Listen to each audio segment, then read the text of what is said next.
भारतीय संविधान गांधी जी की मृत्यु के बाद लिखा गया और इसके जो प्रारूप के अध्यक्ष थे वो भीमराव अंबेडकर थे, जिन्होंने संविधान की रचना में अपना पूरा सहयोग दिया। इसमें और भी सदस्य थे, पर उनका सहयोग कहा जाता है कि भीमराव अंबेडकर से काफ़ी कम था, क्योंकि भीमराव अंबेडकर साहब ने अपनी जो स्वास्थ्य का ध्यान ना रखते हुए भी उस संविधान में अपना पूरा सहयोग दिया, पूरा उसके लिए परिश्रम किया। और जितने भी उसमें सदस्य थे उनके जो आयु ज़्यादा होने के कारण कुछ लोग स्वास्थ्य के कारण उस समिति में कभी नहीं आते थे। कई बार वो अपना जो है बात नहीं रख पाते थे, और कुछ जो है आउट ऑफ कंट्री भी उस समय थे। पर सबसे ज़्यादा जो उसमें सहयोग दिया जो है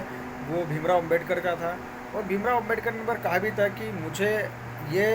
अचरज हुआ था जब मुझे संविधान समिति प्रारूप का अध्यक्ष बनाया गया था, और मैं अपने जो अस्पृश्य और जो दलित वर्ग है उनके लिए भी कुछ करना चाहता हूँ।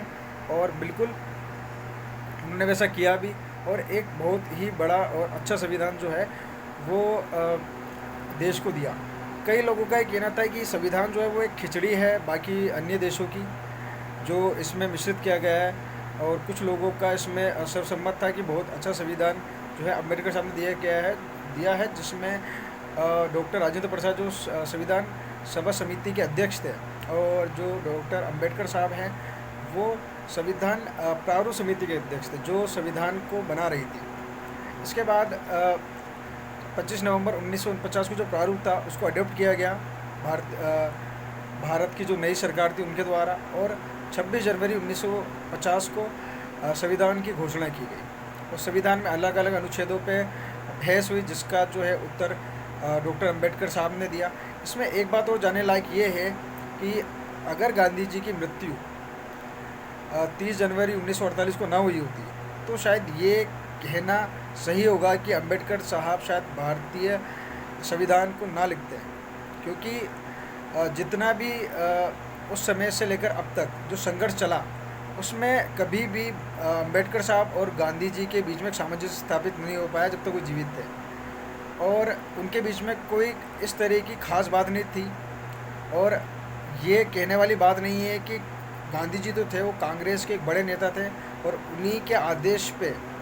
नियम और कानून और सरकार घुटने के बल पर आ जाया करती थी। और संविधान जो लिखा गया उसमें उस समय अगर गांधी जी जीवित होते तो ऐसा कहा जा सकता है कि शायद अंबेडकर साहब की भूमिका होती, मगर शायद उस स्तर पर ना होती जो आज है, और इतना अच्छा संविधान जो उन्होंने दिया था। और कई लोगों का इस पर मतभेद हो सकता है, मगर अगर आप इस पर पढ़ेंगे और देखेंगे तो आपको बिल्कुल ये आभास हो जाएगा कि अगर गांधी जी जीवित होते तो बात दूसरी होती, और शायद संविधान किसी और द्वारा लिखा जाता है या कुछ और उसमें चीज़ें जुड़ी होती। क्योंकि जो गांधी जी के अनुयायी थे या उनके जो मानने वाले वो नेता थे, उन्होंने कई जगह पे आलोचना भी की थी कि संविधान जो है वो एक खिचड़ी टाइप बना दिया गया है, गांधी जी की जो कुछ चीज़ें थी उन्हें डाली गई है इसमें। बट डॉक्टर राजेंद्र प्रसाद और बाकी जो भी विधानसभा के जो नए सदस्य थे उन्होंने बिल्कुल जो नया संविधान था उसका समर्थन किया, और डॉक्टर भीमराव साहब अंबेडकर साहब का भी इसमें उन्होंने अभिवादन किया, और उनका इसके लिए धन्यवाद दिया।